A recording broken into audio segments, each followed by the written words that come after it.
What in the world is a battery grip, and why are my friends telling me I should get one? A battery grip serves two purposes. Number one, it extends the life of your camera by adding an extra battery, as well as it helps you with vertical shooting. So the idea of a battery grip comes from a few different sources.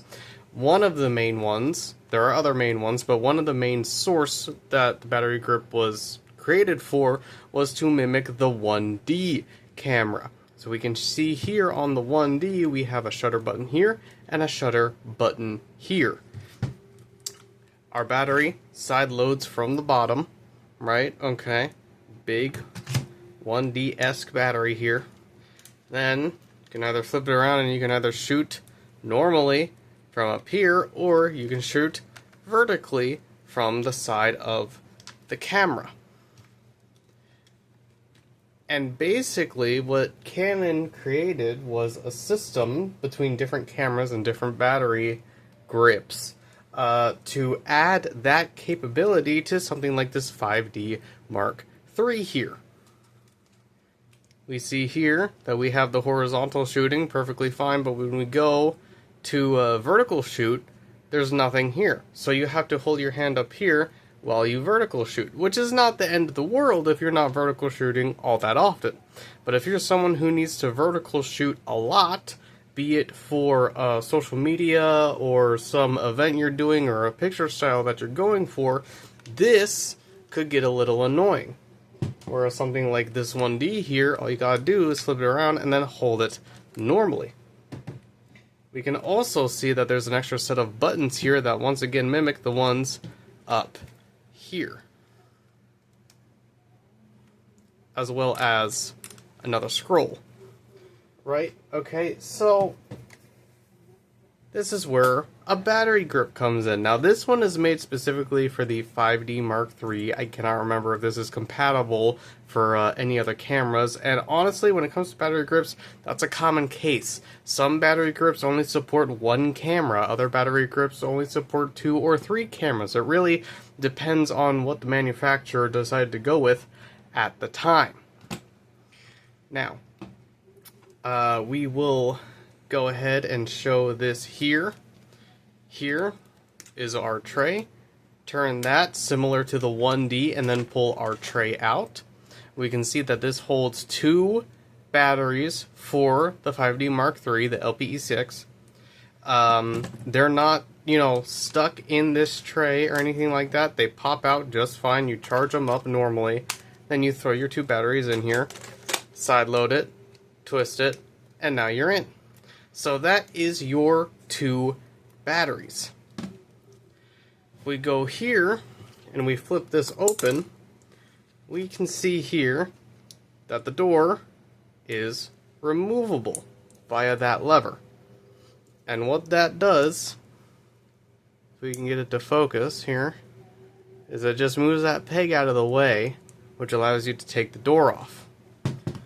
This door is then able to reattach in the stock for the battery grip. So now the battery door is in the stock for the grip. We have the contact pin, or the contact pads there for the pins, and all we do is gently slide that in.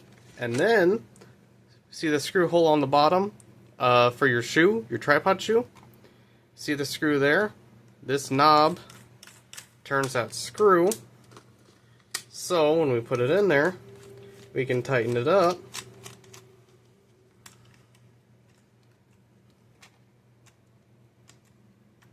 And now it's on there, pretty much one with the camera. I somehow twisted that off while I was holding it. Amazing. Alright, so now we can see that it is on there, and in this case, it gives you another joystick here, which is nice for me because my 5D, the joystick was ripped off. So now I have that functionality back, right? Okay. We see we have these 3 buttons here. We get these 3 buttons here. Scroll wheel, button, shutter. scroll wheel, button, shutter. We get all this functionality now for vertical shooting. Horizontal shooting, vertical shooting. Now this battery grip for this camera is quite big. It is quite big. I think they made some smaller ones as well, possibly. But as far as I know, they're all pretty much this size, and they did that so that the 1D's profile would be a little smaller than the 5D. This one's a little shorter, right? I believe in both regards. Honestly, okay, the height and width is pretty much even. It's just this part here is not as thick as this here. This feels much, much thicker, and it's honestly, this one is a lot more comfortable thickness-wise.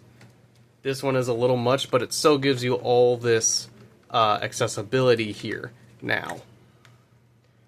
And so, yeah, and so the question kind of is a battery grip worth it? And the answer to that really is, how often are you running your camera out of battery, and how often are you shooting vertical? Because if you're not shooting vertical all that often, and you're not running out of battery, then there really isn't much of a point other than just having the aesthetic of a bigger camera.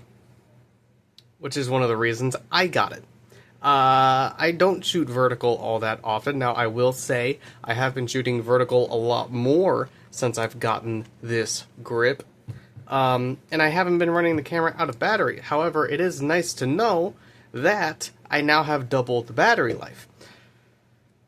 On top of that, you know, sometimes I do just like having a bigger camera, especially if it's just going to be this camera and one lens all day long, right? Okay, I want it to be bulletproof.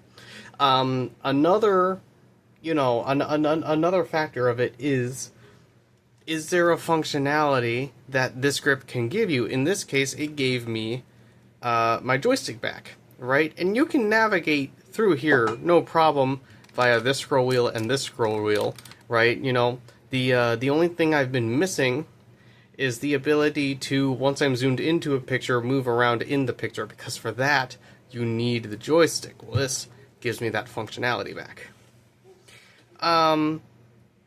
Another reason why I bought it is because the one I had found, it's third party. It is not a Canon battery grip. It is some other company that made this battery grip who knows how many years ago.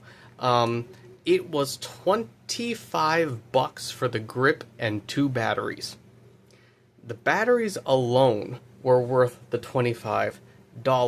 So I got it for 2 reasons, really. Number one, it was cheap and functional, and number 2, sometimes I just like having a bigger camera. And number 3, I'll throw number 3 in there, I get my joystick back. So that's the reason I had gotten it. Do you need one? Again, if you're not running into battery life issues, or you're not shooting vertical all that often, you really don't need it. But if you like the aesthetic, you like the size, you know, you like knowing you have double the battery life, you like knowing that, you know, you can shoot vertical more easily now, or now that it's more accessible, you will start shooting more vertical more easily. It opens up opportunities. And again, if you can find one for as cheap as I did, why not? Just something to mess with, right? You know, something I had no idea is that if you're shooting horizontal, your auto focusing points will be set up one way, and then if you move it vertical, you can change how your auto focusing points are set up. So that, say, you can use like all 60-some autofocusing points when you're vertical. When you're horizontal, only use the center 9 or something like that. You know, you can do that with this. Now, you can do it without this as well, but then you're still shooting like this. It really is just a matter of personal preference, right? In my case, you know, it was a cheap tool that could add more functionality to my camera, and I just thought it would be neat to have. that's it for this video, guys. Hope you guys enjoyed this one. Hope you learned what a battery grip was if you didn't already. And if you did know what it was and you were just trying to figure out if it would be helpful to you, I hope this answered some of those questions you had. Thank you guys for watching. We will see you in the next one. Like, subscribe, comment down below if you so choose. If you have any questions you want to ask down below, I will do my best to answer those. Thank you guys for watching, and have a good rest of your day.